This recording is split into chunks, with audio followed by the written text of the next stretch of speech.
అందరికీ నమస్కారం. నేను బాగున్నాను. మీ అందరు కూడా బాగుండాలని మనస్ఫూర్తిగా కోరుకుంటున్నానండి. మన ఛానల్ పేరు దేవి మధ్యతరగతి మగువ. మన ఛానల్ని ఎవరైనా ఫస్ట్ టైం చూసి సబ్స్క్రైబ్ కానీ చేసుకోకపోతే ప్లీజ్ సబ్స్క్రైబ్ చేసుకొని పక్కనున్న బెల్ ఐకాన్ ఒకసారి క్లిక్ చేశారంటే నేను పెట్టే ప్రతి వీడియో కూడా మీకు నోటిఫికేషన్ వచ్చేస్తుంది. వీడియో అంతా చూసి నచ్చితే మాత్రం వీడియోకి ఒక్క లైక్ అయితే చేయండి.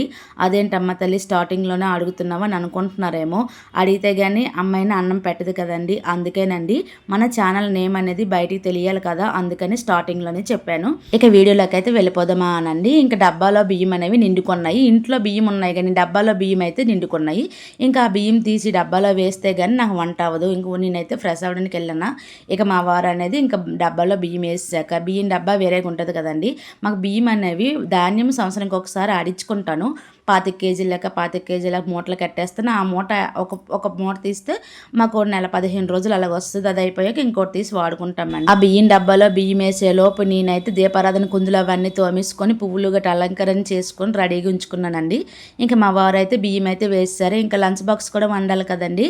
అందుకని అవి ఏం చేశానంటే రైస్ కూడా ఒక 2 పావులు తీసి కడిగేసి ఇంకా పొయ్యి మీద పెట్టేసి ఇంకా దీపారాధన చేయడానికైతే నేను ఇక్కడికి వచ్చేసాను. అమ్మవారికి అయితే ఈరోజు ఎరుపు మందారాలు అయితే ఉన్నాయండి. వాటిని అలంకరించుకొని విరజాజి పువ్వులు అనేవి మా చెట్లకే పోస్తున్నాయి. ఆ పువ్వులు అనేవి పెట్టుకొని ఇలా నిండుగా పువ్వులతో అలంకరించుకొని నార్మల్గా దీపారాధన అనేది డైలీ చేస్తాం కదండి. అలానే అమ్మవారికి దీపారాధన అయిపోయింది. ప్రతిరోజు కూడా ఇలానే ఉంటుందండి. దీపారాధన అనేది చేయకుండా కూడా ఇంకే పని కూడా చెయ్యాలి అనిపించదు. ముందైతే స్నానం చేశాక ఏ పని అయినా సరే నేను స్టార్ట్ చేస్తాను. బియ్యం కానీ ఇలా కడిగి పెట్టేసామనంటే మనం దీపారాధన చేసి వచ్చినప్పటికల్లా బియ్యం అనేవి ఇంకేం చూడక్కర్లేదండి, అలా ఉడికిపోయి ఉంటాయి. ఇంక వచ్చి ఇంక అలా వార్చుకోవడమే. ఈలోపు మధ్య మధ్యలో కొంచెం మా వారు ఉంటారు కదా, అతను చూసుకుంటారు. మీదన పొంగులాగా గట్రా వస్తుంది కదా, అది వచ్చింది గట్రా తీసుకొని గట్రా అతను చూసుకుంటారు. మిగతాది ఉడికిపోయినాక ఇంక నేనైతే వార్చేస్తున్నాను. వచ్చి వార్చేసాక అప్పుడు అనేది ఇంకా బట్టలు అయితే మార్చేసుకోవాలి. ఇది దీపం పెట్టేటప్పుడు ఈ చీర కడతాం కదా, ఇంకా నార్మల్గా అయితే ఇంకా కట్టాం కాబట్టి ఇంక ఇది మార్చుకోవాలి. ఇంక ఈ లోపు అయితే ఇంకా జీలకర్ర వాటర్ అయితే ఉదయాన్నే తాగుతాను కదండి, దానికోసం అయితే వాటర్ అయితే పెట్టేశాను. మా వారికి కొద్దిగా ఇచ్చాను, నేనైతే కొంచెం తీసేసుకొని తాగేస్తున్నాను. ఈరోజు టిఫిన్కి అయితే సేమియా నూక ఉప్మా అయితే చేశాను. ఈ వీడియో అనేది ప్రతిదీ తీయలేదు, కొంచెం లాంగ్ అయిపోద్దని. ఎందుకంటే ఈరోజు నాన్ వెజ్ కూడా తెస్తారు కదండి, చేపలు. ఆల్రెడీ లంచ్ బాక్స్కి ఏంటంటే పెరుగు అనేది తాలింపు వేసేసి ఓన్లీ రైస్ వండానండి. ఇంకా రసం కూడా ఏం చేయలేదు. ఇంకా చేపలు తెస్తారు కాబట్టి వీళ్ళకి ఎలాగో లంచ్ బాక్స్కి అందవు, టైం అయితే పట్టేస్తుంది. అందుకనే పెరుగు అనేది తాలింపు పెట్టేసి ఇద్దరికి కూడా లంచ్ బాక్స్ కట్టేసాను, మా వారుకును మా బాబుకి. నాకు ఆ చేపలు ఇచ్చేసి మా వారు కూడా వెళ్ళిపోయారండి. ఇంక ఇప్పుడు అనేది నేను బాగా వంట అనేది స్టార్ట్ చేస్తాను. ఇప్పుడు చేపల పులుసు పెట్టాలి. చేప గుడ్లు ఉన్నాయి కదండి, వాటితో ఫ్రై చేయాలి. ఇంకా చేపల పులుసు పెట్టినే తిండు నా కొడుకు. అందుకని దాని చేప ముక్కల్లో కొన్ని అనేవి తీసి ఫ్రై అనేది చేయాలి. ఆడు ఈవినింగ్ వస్తాడు కదా, వాడి స్నాక్స్గా అయినా తింటాడు. అందుకే ఈ 3 కూరలు అయితే ఇప్పుడు ఒక్క చేప తెస్తే నాకు ఈ 3 కూరలు వండవలసి వస్తుందండి. మరి తప్పదు, ఎవరికి నచ్చినవి వాళ్ళు వండాలి కదా. ఎప్పుడు కూడా ఫ్రై పులుసు అనేది కామను. కానీ ఈసారి ఏంటంటే గుడ్లు వచ్చాయి కాబట్టి చేప గుడ్లు, అవి ఎక్స్ట్రా కర్రీ అయితే అవుతుంది. దాన్ని కూడా ఫ్రై చేసేస్తాను. అవైనా వేస్ట్గా పడేయడం ఎందుకండి, చేప గుడ్లు కూడా ఫ్రై చేస్తే టేస్ట్ బాగుంటుంది. ఈరోజు కూడా చేపల పులుసు అనేది నార్మల్గా కాకుండా ఆవకాయ పైన ఆయిల్ అయితే ఉంటుంది కదండి, ఆ ఆయిల్తో చేపల పులుసు అనేది పెడతాను. ఇలా చేస్తే అసలు ఎక్సలెంట్గా ఉంటుందండి చేపల పులుసు అనేది. ఇలా ఎప్పుడైనా ఎవరైనా చేశారా అండి? చేస్తే మాత్రం నాకు కామెంట్ చేయండి. టేస్ట్ మాత్రం చాలా బాగుంటుంది కదా, కొంచెం డిఫరెంట్గా, అసలు మర్చిపోలేము ఆ టేస్ట్ అనేది. అందుకే ఆవకాయ పైన ఆయిల్ ఎక్కువగానే వేసుకొని ఉంచుకుంటానండి నేను అనేది. చేపల పులుసులు అప్పుడప్పుడైనా వాడొచ్చునని ఆల్రెడీ వండానండి, లాస్ట్ వీకే వండాను. అది అనేది షార్ట్ వీడియోలో పెట్టాను. ఇంక ఇది అనేది మళ్ళీ మా వారు అలానే వండమని చెప్పారు, అతనికి బాగా నచ్చిందంట. అందుకనే చేపల క్లీనింగ్ అయితే అయిపోయాయి కాబట్టి దాని ఫ్రై ముక్కలు అవన్నీ తీసేసాను. పులుసు ముక్కలు వేరే ఉంచానండి. ఇంకా ఇప్పుడు అనేది పులుసు అనేది పెట్టేస్తున్నాను.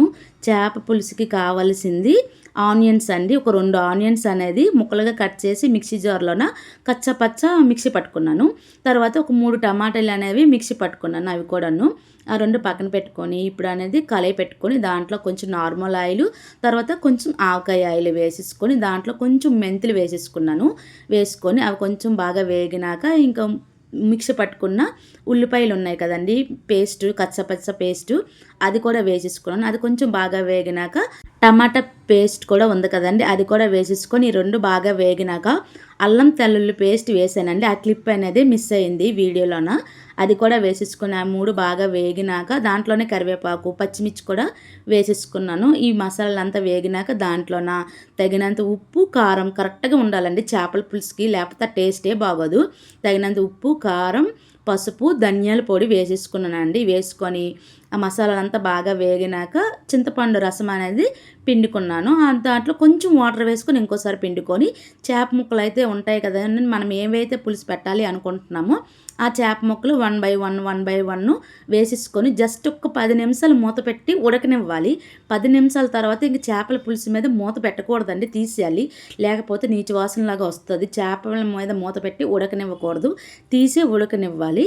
అది అలా ఉడుకుతూ ఉంది కదండి. ఇంక ఇటువైపు అయితే గుడ్లు కోసం, చేప గుడ్లు కోసం పెట్టాను. దీంట్లో కొంచెం ఆయిల్ వేసేసుకొని ఉల్లిపాయ ముక్కలు, పచ్చిమిర్చి, కరివేపాకులు వేసేసుకొని బాగా వేపిస్తాను. దాంట్లో కొంచెం టమాటా పేస్ట్ అయితే ఉంది కదా, దీంట్లో కూడా వేసేసుకొని అవి వేసుకున్నాక కొంచెం మసాలా అవన్నీ వేగాలి కదండి, అందుకని సిమ్లో పెట్టాను. అవి వేగినాక ఇంక ఇటువైపు అయితే చేపల పులుసులోన కొత్తిమీర కొద్దిగా వేసేసుకొని ఫిష్ మసాలా వేసేసుకొని కొంచెం ఉడకనిస్తున్నాను ఇటువైపు అయితే. ఇంకా ఇటువైపు అవి బాగా వేగినాయి కదండి, అలా వేగుతున్న దాంట్లోన క్లీన్ చేసుకుని చేప గుడ్లు కూడా వేసేసుకొని మూత పెట్టుకొని లో టు మీడియంలోనే వేగుతుండాలండి. నేను ఇంకా వాటర్ గట్రా ఏం వేయలేదు కాబట్టి అవి నింపదిగా వేగుతూ ఉంటాయి. ఇంక ఈ లోపు అయితే చేపలకి ఫ్రైకి అయితే కొన్ని ముక్కలు తీసాను కదండి, వాటికి మసాలా ప్రిపేర్ చేస్తున్నాను. అల్లం వెల్లుల్లి పేస్టు, ధనియాల, జీలకర్ర, కారం, పసుపు, ఉప్పు వేసేసుకొని ఆ చేప ముక్కలు కూడా వేసేసుకొని బాగా కలుపుకొని మూత పెట్టుకొని ఉంచుకున్నామంటే సాయంత్రం కల్లా ఇంకా మా బాబు వచ్చినప్పటికి ఫ్రై చేసుకోవచ్చు అని అవి మూత పెట్టి పక్కన పెట్టుకుంటున్నానండి. 2 వైపులు కూడా పెట్టి చేపల పులుసు రెడీ అయిపోయింది. చేపల పులుసు అంటే పులుసు ఎక్కువగా పెట్టకుండా ముక్కకు దగ్గరగా పెడతానని నేను ఎప్పుడు కూడాను. చిక్కగా ఉంటుంది, గ్రేవీ లాగే ఉంటుంది, అసలు పులుసు లాగే ఉండదు. టేస్ట్ మాత్రం అదిరిపోయిందండి చేపల పులుసు అనేది. ఇంక ఇటువైపు అనేది చేప గుడ్లు అనేది ఫ్రై అవుతున్నాయి కదా, ఈ టైంలోనే తెల్లుల్లిపాయలు అనేవి కచ్చపచ్చ దంచుకొని చేప గుడ్లో వేసుకోవాలండి. తర్వాత కొంచెం ఉప్పు, కారం, పసుపు, ధనియాల పొడి, జీలకర్ర పొడి వేసేసుకొని లో టు మీడియంలోనే అలా కంటిన్యూ కలుపుకుంటూ ఫ్రై చేస్తూ ఉండాలండి. కొంచెం టైం ప్రాసెస్. టేస్ట్ విషయానికి మాత్రం చాలా బాగుంటాయండి. ఇలా తెల్లుల్లిపాయలు వేయడం వల్ల ఇంకొంచెం బాగుంటాయి. ఈ లోపు అయితే మా తోటికోడలు జున్ను పాలు అయితే పట్టుకొని వచ్చిందండి. మాకు జున్ను అంటే చాలా ఇష్టం అండి. ఆ రోజు పాలేనంట అవి అసలు బాదం మిల్క్లా చిక్కగా ఉన్నాయండి. ఆ పాలు అంటే బయట పాలు కూడా చాలా ఎక్కువగానే కలిసాయి, ఆల్రెడీ చేశాను కదా. ఇంకా ఆ రోజు అనేవి ఇంకా మధ్యాహ్నం భోజనాలు అందరివి అయిపోయినాక ఇది అనేది ఈవినింగ్ అండి. ఈవినింగ్ అనేది మా మేడ మీద 4:30 ఆ టైం అవుద్ది. ఇప్పుడు నేను పువ్వులు అయితే పైన ఏరుతున్నాను కదా, మొక్క అనేది చిన్నదే కానీ పువ్వులు అనేవి చాలా ఎక్కువగానే పోస్తుందండి. ఇది విరజాజి. ఇవి మొగ్గలుగా ఉన్నప్పుడు మాల కట్టుకుంటేనే బాగుంటుందండి. పువ్వులుగా వీడిపోయినాక మాల కట్టినా పెద్దగా బాగోదు. ఇది తీగ అయితే కాదులండి, నార్మల్గా ఒక మొక్కే కానీ బాగా పోస్తున్నాయండి పువ్వులు అనేవి. అవన్నీ కూడా ఏరేసి మాల అయితే కుడుతున్నాను. ఆల్రెడీ పెట్టుకున్నాను కదండి. ఇంకా ఆ రోజు అనేది ఇంకా అమ్మవారికి కూడా వేసి దీపారాధన అనేది చేసుకున్నాను. అమ్మవారికి కూడా పెట్టాను పువ్వులు అనేవి. ఇంక ఇప్పుడు అనేవి ఇంకా మళ్ళీ మాల కడుతున్నాను కదా, అవి అనేవి రేపటికి ఉపయోగపడతాయి. అవి కవర్లో వేసి మాల కట్టేసి కవర్లో వేసి కట్టేసానంటే అవి పువ్వులు అనేవి రేపటికి అమ్మవారికి సిద్ధమైపోయాయండి. ఈరోజు ఉదయం లెగిసిన నుంచి మళ్ళీ మధ్యాహ్నం 12 గంటల వరకు కంటిన్యూగా వంట చేస్తూనే ఉన్నానండి. మళ్ళీ మా ఇంట్లో ఉండేది నలుగురమేనండి. ఈ నలుగురికి కూడా ఒక్క చేప తెచ్చిన రోజు ఇలా ఉంటుంది. చేపల పులుసు అండ్ ఫ్రై అనేది ఎప్పుడు కూడా కామనే. ఈసారి ఎక్స్ట్రా ఏంటంటే గుడ్లు తెచ్చారు కాబట్టి ఎక్స్ట్రా కొంచెం పని అనేది అయ్యింది. దానికి కూడా వంట అవన్నీ అయినప్పటికీ 12 అయితే అయిపోయింది. ఇంక ఇక్కడ సాయంత్రం పువ్వులు అవన్నీ మాల కట్టేసాను కదా, ఇంకా ఈవినింగ్ అయితే టీ అయితే పెట్టుకున్నాను. కొంచెం నాకు ఉదయం తాగను కానీ సాయంత్రం అయితే టీ అయితే కంపల్సరీగా ఉండాలండి.